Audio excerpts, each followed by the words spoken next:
Great, great. Thank you all so much. Good evening. Thank you all so much for coming out tonight to hear this ever so important information about the financial aid process. I know it's important this evening, so thank you all for coming in. It's great to see you all. It's wonderful to have you. And I would love to introduce our speaker for this year. Some of you, I know, thank you guys have been here a couple years in a row, which we appreciate. There's so much rich amount of information with this process, and we're happy to welcome Morgan Kelly here once again. She is the Director of Financial Aid over at Sacred Heart. So she's going to speak for about 45 minutes to go along through the process. The PowerPoint, as you have a copy of it, please feel free to take notes, because there's definitely a lot of information. And for those of you, if any of your friends weren't able to make it, the PowerPoint is also going to be found online in a few days under the school counseling website. And also, we're really felt lucky and thankful that we're also recording this program. So if there's anything that you may have missed, because there is a lot of information, you can always go back and watch it. And that'll be posted in a few days as well on our website, where you can find that. Feel free to ask questions, and thank you so much. No problem. All right, can everyone hear me if I stand here? All right, if at any time you can't hear me, if my voice gets too squeaky, anything like that, just raise your hand and let me know. So just a brief look at the agenda and what we'll be covering tonight, just the different sources and types of financial aid that exist, the application process, so you have access to that aid, how your eligibility for financial aid is determined, a brief talk on student loans, outside scholarships, which are awards that come from somewhere other than the government or the school itself, and then questions that you can ask the financial aid office when you go to the school. So financial aid really encompasses any type of money that a student can use to pay for college. It's often a misconception where financial aid in a lot of people's mind simply means free money. And the problem with that is when you get an award letter, on the bottom, it's going to say total financial aid, $20,000. That is made up of some free aid, but there's also some that's earned and some that's repaid. So it's important that you break that down. So just defining them so you can have a better idea when you look at your award letter of what's truly free. Grants and scholarships, a lot of schools and companies, the government will use the terms interchangeably. Sometimes this is called gift aid. But grants and scholarships are the free money for your student to attend college to help pay for that cost. These do not need to be repaid. One does not necessarily denote an academic award. Scholarship is typically used for that, but it doesn't necessarily mean academic. It's just free money to help the student with the cost of college. The next item that you might see on an award package is work study. Work study is a great program. The student has the opportunity to work on campus, and then they receive a bi-weekly paycheck. Throughout the year, all of these paychecks can accumulate to the amount that they were awarded. But what's important to know with work study is that it does not come off of your billing statement. The student has the ability to work and get up to that amount. So let's say on your award it said $2,000. That means that over the course of the year, your student can earn $2,000 as they work. It does not appear as a credit, so it's not an immediate reduction of your cost. Some schools will give work study of $5,000, which is great. The student has the ability to work a significant amount, but the problem is that's not something that you want to reduce and think it's immediately helping you with the overall cost. So don't subtract that from your bill. It's a great program. It lets students get acclimated to campus, meet people outside of the classroom, build a resume for internships, but it doesn't help you right away. And then finally, you may see loans. If you complete a FAFSA, which is the federal form I'll talk about in a little bit, your student will be eligible for federal Stafford loans. These are loans from the government in the student's name, and they can be subsidized, so there's no interest while the student is in school, or they can be unsubsidized, meaning the interest accrues right away while your student is in school. There's no payment due, but the interest is accruing. So if you complete the FAFSA, the government will award these to your students. You're not required to take them, but they do appear on an award package. So again, when you get that award package and it has several line items, the total amount is made up of all of these items. So you don't want to just assume that that total financial aid is an immediate benefit or reduction of your costs. There are things that will be earned, repaid, and then some will help you in a free sense. So where to begin with this process? Part of the reason that the financial aid process is often just so cumbersome for families is because although many schools will require the same forms, they may all have different deadlines and then require their own specific forms with them. So the two main forms, and I'll discuss them, the FAFSA, it's the free application from the government, and then the CSS profile, and that's primarily used by private colleges. The FAFSA is for federal and state aid, and the CSS profile is for that institution-specific money. And then there are some schools that take it a step further, and they ask you for something that you will only send to them. So the FAFSA and the CSS profile you'll do electronically, and you can submit multiple schools that you want to send that out to. Institution-specific forms will be something you get right directly from that school. And then the other part is paying attention to deadlines. We really recommend that you get things in 2 weeks early. It gives you time to realize as you're completing the form that you don't know all of the information it's asking. And it also gives the school time to get back to you and say, this section is incomplete, something looks a little bit off, please revise this. So the earlier that you can get things done, the better. So these are the 3 applications. Make sure when you complete the FAFSA, the federal form, that you are at the ed.gov website. FAFSA is free, as referenced in the name. The CSS profile does have a cost associated with it. But if you complete the federal form and it asks you to pay, then you are on the wrong website. Make sure you go to the free website. And then again, that institutional specific applications. Make sure you double check with every school just to figure out if there's anything else that they need from you to get you an award package. So this is something that you can all do right now. Has anyone in here gone through the financial aid process before with any of their students? Okay, so in the past, what the government would have families do up until about April of this year is you would get a federal PIN number, an identifier, to sign the FAFSA.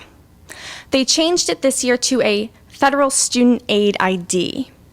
Because you're filling this form out online, the government wants to verify that the person sitting behind the computer is really you. So to do that, when you fill out any federal financial aid forms, they will issue you this ID.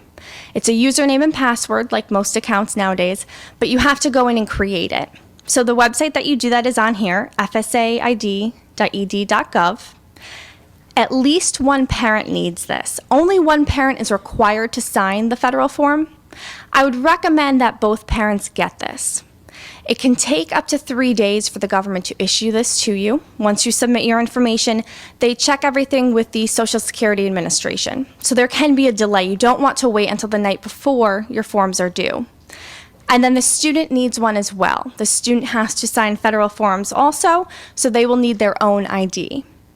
It's pretty quick to go ahead and just complete this. It will take you, probably just a couple minutes, but you can check that off your list now and just get one thing done. So you can definitely do this. The website, just to make sure you're on the right one, the picture is there, just so that you're not on the wrong site. And then in January, you can complete the FAFSA. So the federal form is available January 1st. We know that you do not have your taxes done on January 1st. However, in order for us as a school to give you an award package quickly, we need information quickly. So it is completely fine if you estimate. This form is going to say, put in your 2015 tax information. Use 2014 to estimate. If 2015 is very different, you know it's not going to be the same, you can't use a prior tax year to estimate, use your W-2s, use bank statements, earning statements, anything that you have to just do your best to get the forms in on time. It is absolutely imperative that you meet deadlines rather than waiting for your taxes to be filed. If you wait until April, students have to decide by May 1st where they're attending. That's not enough time for the school to give you an award package. So make sure that you meet all of the school's deadlines and estimate if you have to. If you are divorced or separated, then it is the custodial parent's information that is on this form. If you are remarried, it is also your spouse's information that is on here. It does ask for student tax information. If they have no earnings, you just enter that. And then it's one student, one FAFSA per student. So if you have multiple students in college, it's not one per family. You have to do one for each student that you have entering school. Once you do this, and with the FAFSA, when you create the beginning profile, it will ask you for an email address. And it says enter the student's email. Because it's a student form, it's going to want their email so it can correspond with the student. If you know that your student is not going to check their email, put yours in. You want to make sure you see everything in a timely manner. So it's okay to put your information so that way you're able to check on everything. Once you do that, the government will then send you in an email a student aid report. And that student aid report contains all of the information that you just submitted. So it's really important that you go back and just double check, verify that everything was correct. Sometimes you enter your income too quickly, people add extra zeros on there. A lot of times it will reference, put your birthday in. FAFSA is a student form, so when it says your, it means the student. When parents complete that, sometimes they put their own information in. So just make sure everything matches. The social security numbers are right. You didn't put in another one of your child's socials. Double check everything. If you have to revise it, you can go online and do that.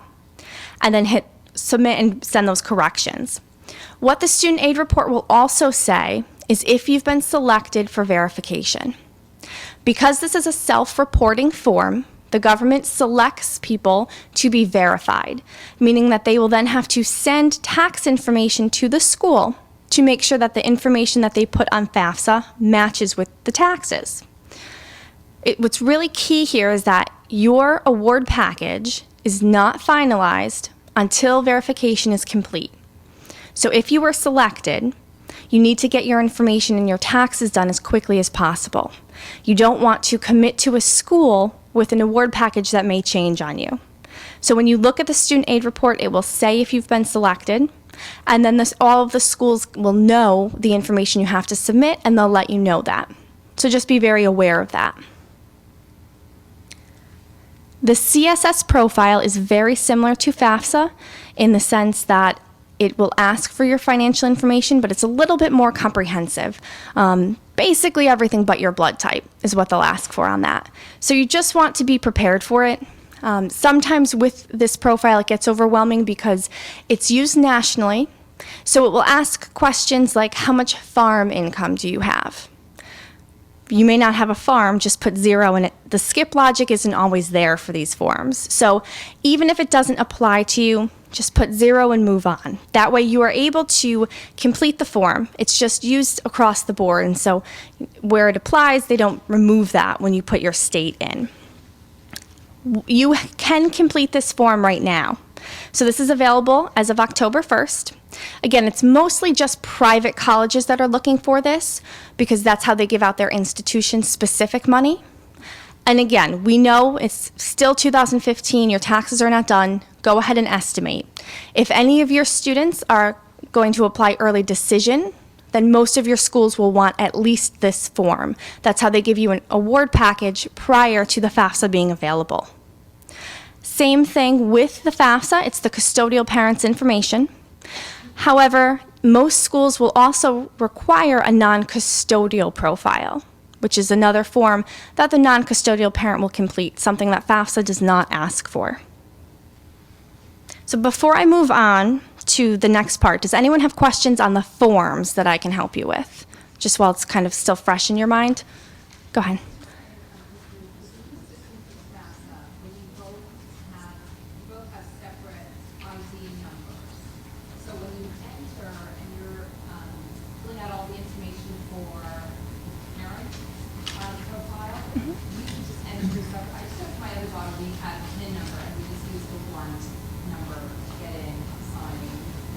Yep, so the question is just about the FSA ID and how you use that as you complete the FAFSA. Am I right in summary? Okay. What will happen is you will have one general login for the actual FAFSA form. So to get into your students, it will be a username and a password. And that will allow you to complete all of the information in one area. At the very end of the form, it's going to say sign and submit. And that's where it's going to ask you to put your FSA ID and then the student to put theirs as well. So it's going to be just at the end of the form right before you submit that. So, wait, sorry. Sure. So, whose ID are you signing in with? So whose ID are you signing in with versus signing it? The FAFSA account can be, you'll make a username for that as well. But I get one recommended, but my husband gets one, and the student gets one. Right, so what will happen is, when you have to sign in to FAFSA, how do you do that versus the other IDs? You would put, let's say, the student's ID and a login, and that's your login just for that specific one federal form. So just to access this one federal form, you need login information to get to the content of that.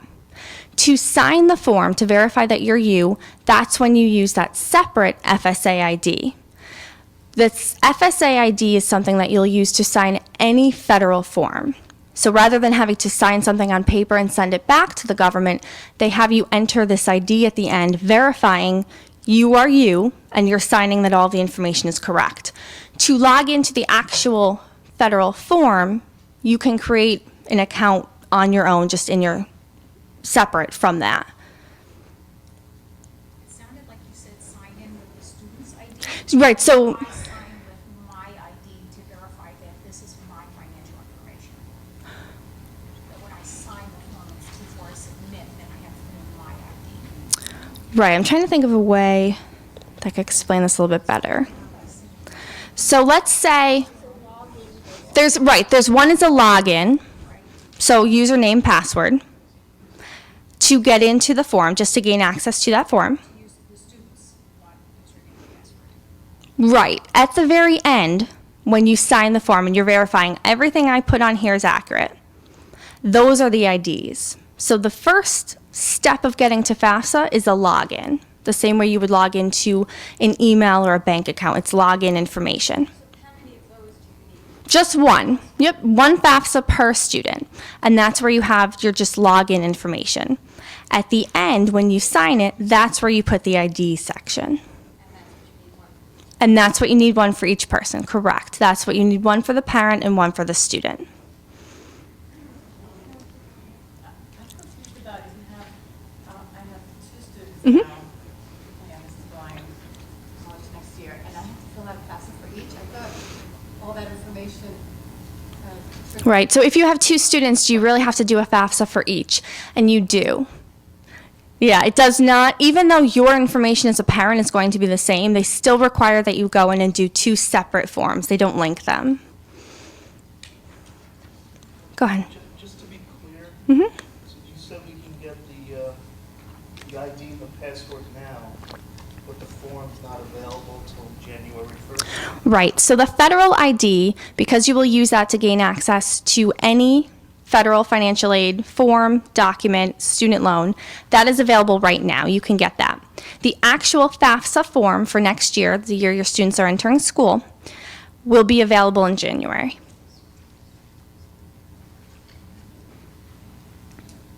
So how your aid is determined is based off of this formula, your eligibility.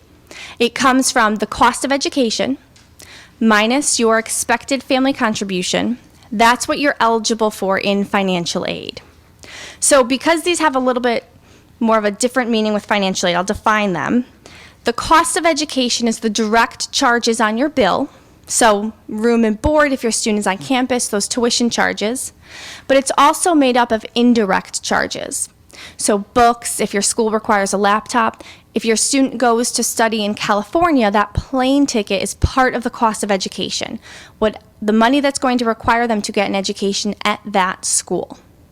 So if the school says our tuition is $35,000, and you add room and board to that, you want to make sure you also ask them, what do you estimate your indirect charges to be? You want to know if there have books, laptop, or expenses on top of that that you're just not estimating or being prepared for. So go beyond just the billing statement and ask, what are the typical indirect charges for a student? The expected family contribution is a number that the government creates from the information that you put on FAFSA. Now, FAFSA only asks for income and asset information. It does not ask for debt. So this is the government's idea, which should be a warning sign there, but it's the government's idea of what you can afford based on your income and assets. It is not something that the school has very much control over.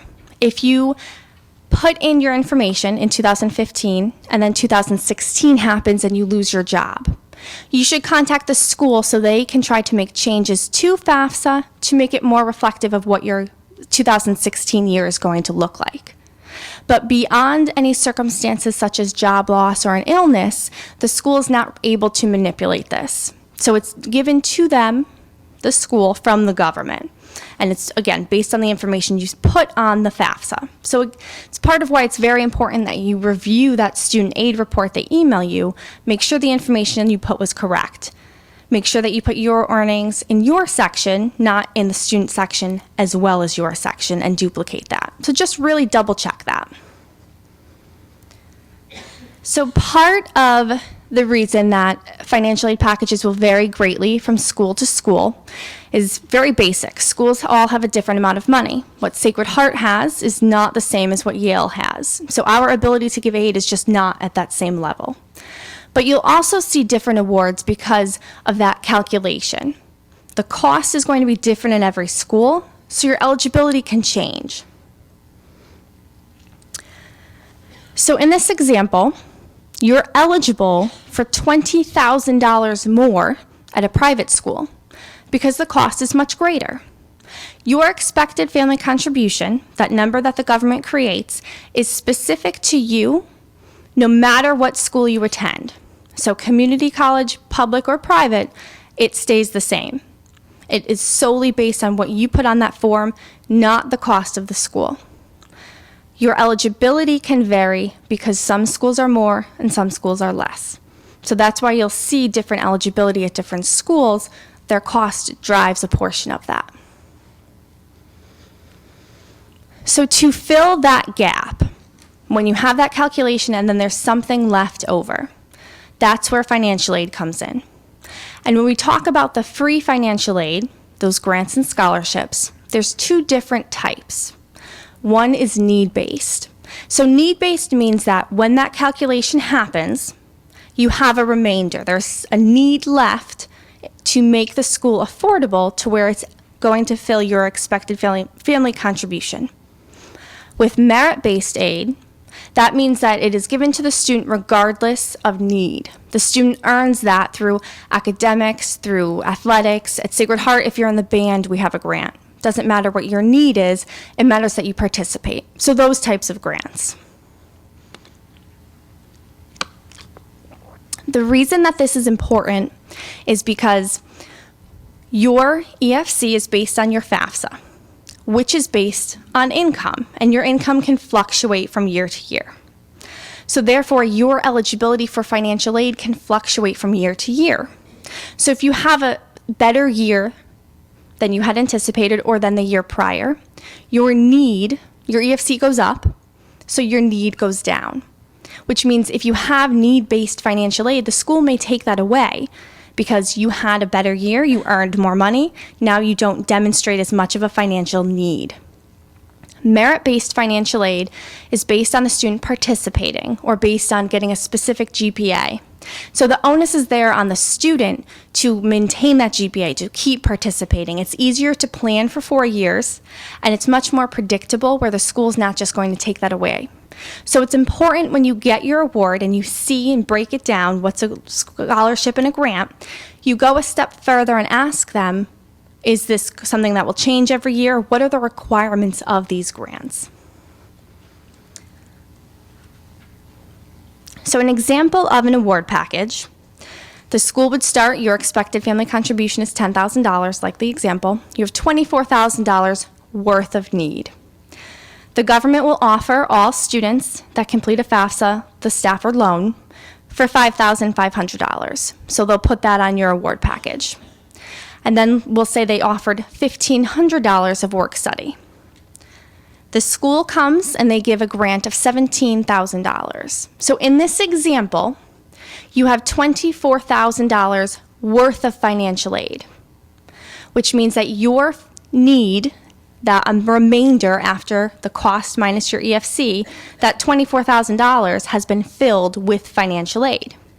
So when you get your award letter and it has all of these line items, it would say at the bottom, total aid $24,000. But this is why I went through and defined them, because it's very important that you look at this further. $17,000 the school is helping you, and that's free. $1,500 is earned and $5,500 is repaid. So in this example, although your total financial aid is $24,000, they have met your need through aid, not all of that is free. And that's where it's really important to take a look and break the award down. The other example of what happens often, the same award, your expected family contribution, the government will give the same amount, but the school does not have the resources to give you $17,000 that you need. They can only give you $13,000. And so that leaves you with an unmet need of $4,000.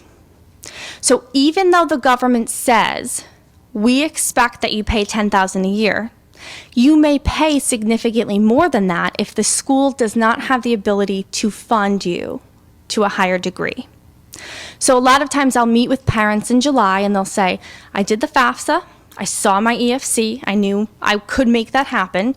I didn't look at the award package we committed, they wanted to come here.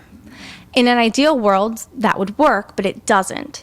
Because although the government says this is what you can pay, if the school cannot award you enough to get you there, your bill may be much higher. So don't just look at FAFSA and say, I think we can make that happen. You have to go through and look at all of the awards, see if the school is really going to give you enough money to make it affordable. The reverse of that is not something that happens often, but it's a question that I get asked. Can you pay less than that EFC, less than the government is saying? And you can. And the difference is that merit versus need-based financial aid. So in this next example, just to compare, that ideal award where you have $24,000 is on the left. On the right is merit-based financial aid. So you could change athletic out with any term, just aid that is not need-based. So your actual cost after your financial aid in this situation is $7,000. So the difference here is that in the government's eyes, your EFC is still $10,000. It will always be. But because your student has financial aid that is not dependent on need, they can get up to the total cost of education. So this is where it's really key that you understand with the school how much is need-based versus merit. So that way you can keep trying to apply and get more awards and create a situation where you pay as little as possible. So is anyone in here a parent of a junior or have students that are younger? Okay. I highly recommend you also complete this. The net price calculator is a tool that is on every school's website. So if you go to a school's website, every school has a search box, just type net price calculator in and it will come up. And it will give you a mock financial aid package. So there's always this great misconception that private schools all have a ton of money. Some of them do and some of them don't, depending on their alumni donations, how old they are. So you don't want to apply to a private school and just assume that you'll get a lot of financial aid or merit-based aid. You want to go ahead and see what might they offer. You can go in and just do this with estimates, but it's only as good as the information you put in. So if you can have some accurate tax information, bank statements, something in front of you so the estimates are a little bit more accurate, it will be helpful. Some of them will ask for your students' grades so they can try to estimate academic awards as well. And then it will go through and tell you, this is what we would typically give a student with that profile. It's about 10 minutes long. It only asks the most important financial questions, the most important student questions, so it can give you that quickly. It's not a guarantee. They might say a great award, and then the school ends up changing their funding. But it's also not a guarantee that it's nothing. So at least complete this. It gives you a guide. So that way you know going forward, if you need $30,000 to make a school affordable, and you complete the net price and they say they'll give you $10,000 worth of financial aid, there's not that much of a discrepancy. You're not going to get to that $30,000. And you need to know this so that way when you start to invest your time in college visits and where you're going to let your student get emotionally committed to, it's also a school that's financially affordable. So this is a great way to allow you to have reach schools, but also have schools and prevent your student from getting invested in a school that really doesn't have the financial resources to help you significantly. Sure. So what you're talking about now is something you would do, when your kid's a junior and you're getting this idea. Mm-hmm. All the stuff that you talked about before in terms of the actual filing the rate Mm-hmm. forms, is that for if your child's a junior now, you should still be doing those things? Or is that really closer To senior. Yep. Okay, so I said the net price and I mentioned junior parents should do this as well. What about everything else I just said? All of the forms that you're completing are just in the student's senior year as they're going to enter college into the next year. The net price calculator, certainly valuable for senior parents, but definitely something that underclassmen can do as well. So everything in the presentation is geared towards seniors. The forms are for seniors, but this is something that everyone can utilize. You're welcome. So student loans, just quickly to go over, the only student loans that a student can get without a cosigner are federal Stafford loans. So as a freshman, the maximum student loan that they can get on their own is $5,500. Does not matter how much the school cost. Everything, as so long as they haven't defaulted on a loan. So at 17, hopefully they're off to a decent start, haven't done that yet. But everything above that is going to need to have a cosigner. Private loans would be the next option with a cosigner, or a federal Parent Plus loan. And that would be a loan that's in your name as a parent from the government to cover the student's educational expenses. So it's just key to understand, it's been about probably 8 years that they've all needed cosigners now. So for the majority of America, there's not that understanding of it. So just understand when you commit to a school, you're not only committing to, I'll allow my student to take this on their own, they may have to have you on with the debt as well. So if you're not planning on something where you are going to borrow or be a co-borrower, you want to make sure you're looking at schools that give enough financially that they don't need a significant amount of loans. I would definitely recommend also looking at repayment calculators. The average student loan debt in the country is $30,000. There are far, far too many good quality education schools for students to take on hundreds of thousands of dollars for a bachelor's degree. So I'd really encourage you to look at these loan calculators, figure out what the payments would be, but you have to think about grad school. What is your student interested in? Are they going into a program that's going to require them to go into a graduate program for a significant amount of time and financial investment? You want to think long-term, not just what are they borrowing freshman year, what would be the 4 years of their bachelor's plus any graduate work. So that way they're not saddled with debt when they graduate. So outside scholarships, these are awards that can come from places that are not the school they're attending or the federal or state government. I would recommend making a separate email account for this. Your student can make one, you can make one, you can have one together, and then go ahead and apply for them. I would start smaller. The more local you can get, the better. So Fairfield County, Connecticut, you just have less people competing for those awards. Your employer may have them, Elks clubs, Rotary clubs have them. Typically they'll send them to the high school too, right? They'll give them to the guidance office as well. So anything that your student can apply for, the smaller awards that tend to get less applicants, have them apply for several. $500 a few times is going to help cut the cost. So have them look at that, apply for any of them. The more specific that you can get, the better, because the fewer applicants that will be able to apply for them. So if you go on a scholarship search or any website, try to complete the profile as much as possible, as much heritage, background, community service, any activities that the students do, look for any of that with these forms. Then finally, questions that you should ask the financial aid office. How do outside awards affect my package? So this goes back to need financial aid versus merit. If, in the example of the financial aid award, your student had you had a $10,000 EFC, you had $24,000 worth of need.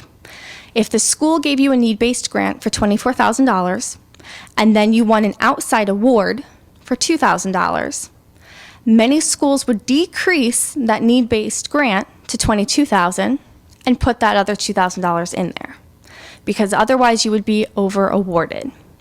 So you want to understand with a school, what are you going to do to my financial aid? Are you going to change it? Will you reduce loans first? Just check on what will happen to those awards. The school's policy on non-custodial parents, if they require that non-custodial profile in addition to the CSS profile, the average student debt level at a school, and balance that with their job placement rate. If you go to a school with no debt, but they're all unemployed, it's not helpful. So make sure you look at the balance between the two. What scholarships and grants are renewable each year? So you want to see if a school gives great awards to freshmen, but they're freshman-only grants. And then also, what are the requirements for those merit-based grants? What GPA does the student have to complete? What do they have to do to participate in these programs? Really make sure you know, so that way you can be on top of your student to know what you're going to be awarded for those 4 years. How could the awards change in future years? So if your expected family contribution goes up, again, back to the need-based awards, are they going to take that away? And then what happens if your financial circumstances change? So is the school willing to take a look at now the fact that you may have lost a job, that someone may be ill and unemployed? To go further and ask, are they willing to work with you should those situations arise? The final websites on here, the IRS website that you will need if you are selected for verification. Studentloans.gov has all of that federal student loan information. NASFA is a financial aid professional organization, but they have some really good tips for parents and students on there. The U.S. Department of Higher Ed, and then the Connecticut Department as well. So if you have any questions, state-related or federal, these are good websites that are reliable. They're not spam or junk. So are there any questions that I can take right now? Can I just quickly jump in Sure. before we do questions? Just some helpful information for you all to know about scholarships, what you were just talking about. Morgan. We do have a Buchanan High School Scholarship Foundation. It's an application process for the students, but these are for the seniors, for the class of 2016. And those applications are due in April. For more information about that, you can find it on our school counseling website. And for our McKinnon High School Scholarship Program, we require the FAFSA and the CSS profile. So just please keep that in mind. Another great site for scholarships, on Naviance, there's a link that says scholarships that may or may not apply to your son or daughter, with a bunch of different types of scholarships available. In addition, there's a flyer on fastweb.com. That's a wonderful search engine, just like Morgan said.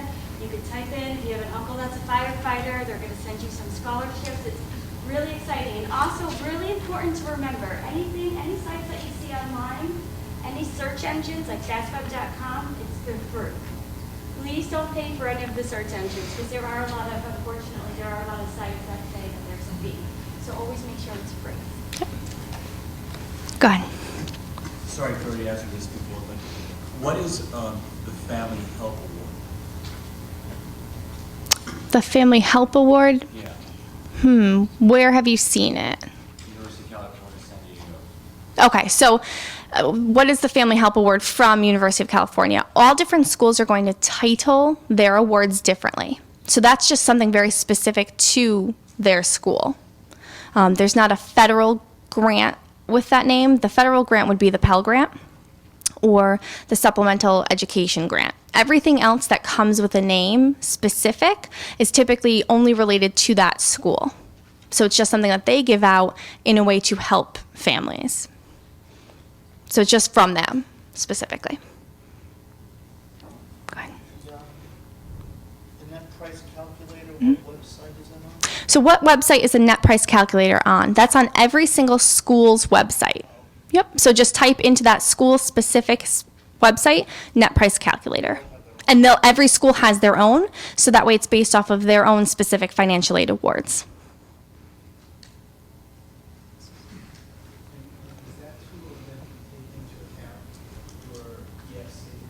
So does the net price calculator take into account your EFC? It's not going to ask you what is your EFC. It's going to ask you the financial information similar to the FAFSA, so it will create an EFC on the back end to give you a financial aid award off of that. So in essence, yes, but it's not just going to be a straight answer, what is your EFC? And that's all anonymous, right? Yep. And is that all anonymous? It is. At the beginning of most net price calculators, it will ask you to enter in your information because the school would like to then be able to send you 10,000 flyers in the mail. You can skip that. They're not allowed to require that. So you can put it in if you have interest in that school, but you can certainly skip that. Someone in the back. Oh, sorry, go ahead.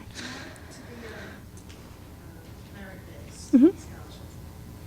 Do you still have to fill out the FAFSA and the CSS? So in order to get merit-based scholarships, do you still need to complete the FAFSA and the CSS? You should not have to.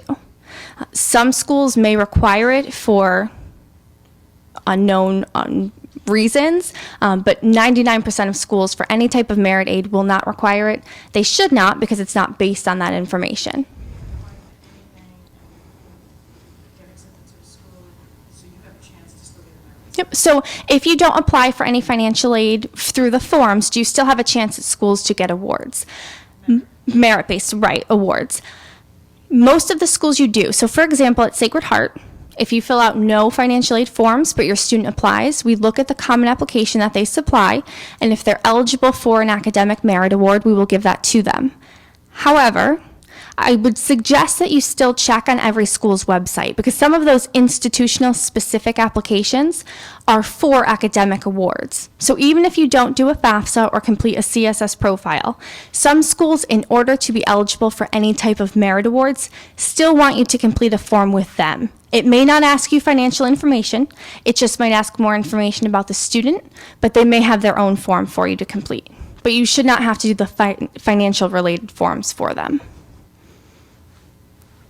So with FAFSA, I'm a junior parent, so I don't know anything about this.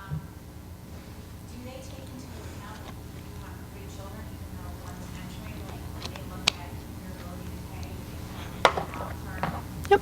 So when you fill out a FAFSA, does it take into account the amount of children that you have, even if they're not all in college, the fact that some may be entering?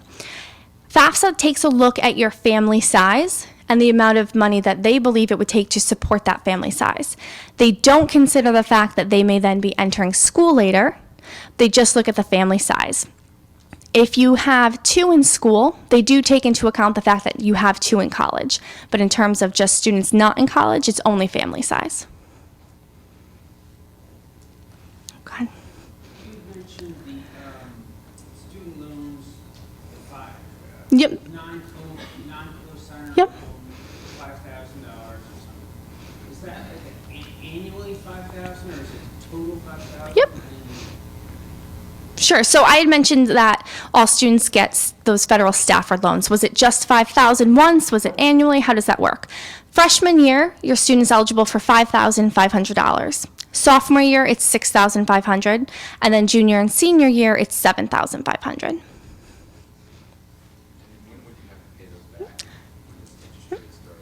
And when do you have to pay those back, and when does the interest rate start? You have to pay those back after the student is no longer in school. So typically that's graduation. If they take a leave for any reason, it would begin after that period. The interest rate would start depending on the type of loan. So for subsidized loans, it would specify in your award package which ones you're eligible for. Subsidized, that interest rate starts after your student is finished with school.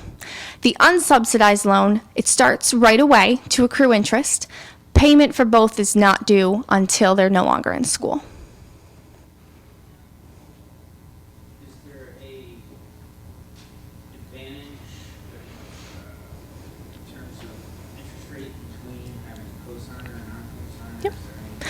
So is there an advantage between the interest rates to have a cosigner versus not a cosigner? The federal Stafford loans, which are the only loans they can get without the cosigner, the interest rate this year is 4.66% and it's fixed. The ability for that rate to change happens every year as of July 1st. So it might change for your students going into next year, but typically that's the lowest fixed rate that's out there. The other advantage of the federal loans is that when your student graduates, they're the only loans that are in their name. If they don't have a job or they don't have the income to support the payments necessary, the government has income-based repayment, they have deferment options. The private loans don't, they just default to the cosigner. So that's the other reason we typically recommend students at least start with the federal loans if they're going to take any type of a loan. Two questions. One is the FAFSA is a static calculation, or is it to look at trailing average of some sort or another? So is FAFSA a static calculation or is it looking at an average? It is just the snapshot in time of when you enter your information. That's what it's looking at. So if something changes, it's important that you contact the aid office so they can make adjustments. If your earnings are solely based on commission and one year is very significantly higher than the other, you definitely want to talk to them. In 2017, so when your students are sophomores, the government is going to introduce a new program. It's called Prior, meaning you can use 2 years out, whichever is more advantageous for you. So nothing to worry about right now, but for right now, it's just the snapshot in time at that moment. It's not going to look at the averages. Mm-hmm. The other question is, so is FAFSA, is it a black box, or is there a easy way to simulate? So my student's a junior. Mm-hmm. Can you do some sort of simulation to arrive at ESC? Yep. Yeah. So if your student is an underclassman, you want to see an EFC, or even you're a senior now, you don't want to wait till January, can you do that? You can. The federal websites, if you go, it has a FAFSA forecaster. Similar to net price, it'll ask you just the most pertinent questions, and then it will give you an actual EFC that you can see. I was just gonna ask, when you get the financial aid package with those different components that Mm-hmm. you talked about, and let's say part of it's a grant and part of it is a work Mm-hmm. exchange thing, do you have to take all the components? Do you have to take it as a package, or can you Pick and choose. pick and choose? Yeah. So when you get in. You have to take the work portion or whatever. Right. So when you get an award package and there's several line items, do you have to take it as a whole, or can you decide what you want? You can certainly decide which one you would like to take and which one you'd like to decline.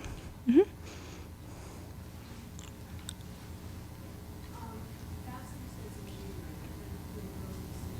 Yep. So FAFSA is in January, but if you're doing early decision, how do you make a decision? Because you have to send that paperwork in November. For schools that have early decision, the majority will require the CSS profile, which you can complete right now.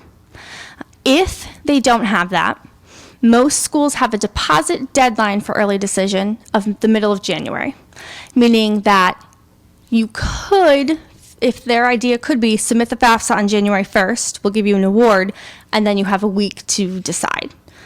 So there is the option, but most schools will be CSS profile specific. You may not have the answer to this. Mm-hmm. I'm very curious about, with early decision, my understanding is you have the decision and there's a financial package attached to it. And so your decision can be based on, I didn't get enough. How does that not become a loophole? Okay. You understand what I'm saying? Yep. So early decision is binding. If you sign early decision, the contract, and you submit your application, you are telling that school, I am coming here no matter what, and I won't apply to other schools. How is that possible? Because you don't know your financial aid yet. If you don't get enough, how does that work? That is the loophole of the early decision process. They can't obviously come drag you out of your house. So they will allow you if you say it's not sufficient. I don't know of a school that has their own measurement of what is or isn't sufficient, because that really wouldn't be inappropriate for them to say. So the only students that I recommend to go early decision are, one, I don't care what it costs, I'll go. Not too many of those exist. Or students that are signing an NLI, a National Letter of Intent for athletics. So if they sign that in November and they've already committed to go, they have athletic awards, something like that, do early decision, you've already committed. For everyone else, there's not a huge advantage to early decision, depending on where you're applying. So if you're applying to a very competitive school or a very competitive program at a school, early decision may be an idea there because you are saying I'm coming no matter what. They may have a little bit more leniency in their decision process, but financial aid is certainly the loophole out of that contract. Does ticking in the financial aid box influence the admissions process, and is that school by school? Yep. So does checking the financial aid, I'm interested in financial aid on the Common App, does that impact your admissions decision?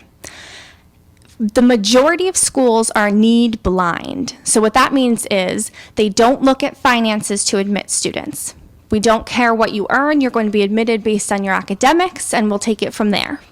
There are some schools that are need sensitive, and they will tell you if you ask if they're need blind or need sensitive, and those are schools who will not admit you until they know that you can afford to go. Most schools are need blind. With that being said, that's still that schools may on the back end look at that. Most schools are honest to what they say. They are not going to care about what money you have. No one knows what you have in the bank, under the mattress, or what grandma has. So most schools don't worry about that up front. I would say the reason that we like when students check interest in financial aid is because it lets our office then reach out to students and say, we require all of these documents, please get them in. So typically, no, it's not going to have an effect on the decision. But I would ask the admissions department, are you need blind or need sensitive? And they'll tell you that. And the packages, when they come out, is that at the time that you get the letter? So when do you get your award package? At the time of the admittance or later on? Typically, you will get your acceptance letter first. Some schools send an academic scholarship with that. Your award package will usually come second. Most schools won't produce an award package till about a month later. You mentioned that they calculate a cost for your family. Yep. Is that based off of just an average for the whole country, or is that based off of where you live? Right, so how does the government, when they create that EFC, look at the cost based on the size of the family and whatnot? That is an average, that is a national average. It's not helping anyone in the state or the tri-state area. It is not that far above poverty line. I mean, it's not going to be something where you'll see your EFC and say, it doesn't seem right. A lot of that happens to our families in the state because it's not taking into account the cost of living in our state. So it's just a national average that doesn't take into account the reality of living. It's just the ideal situation. If anyone has questions that they don't want to ask in the group, personal, or you just don't want to, I'll stay after as well, so you can come up here.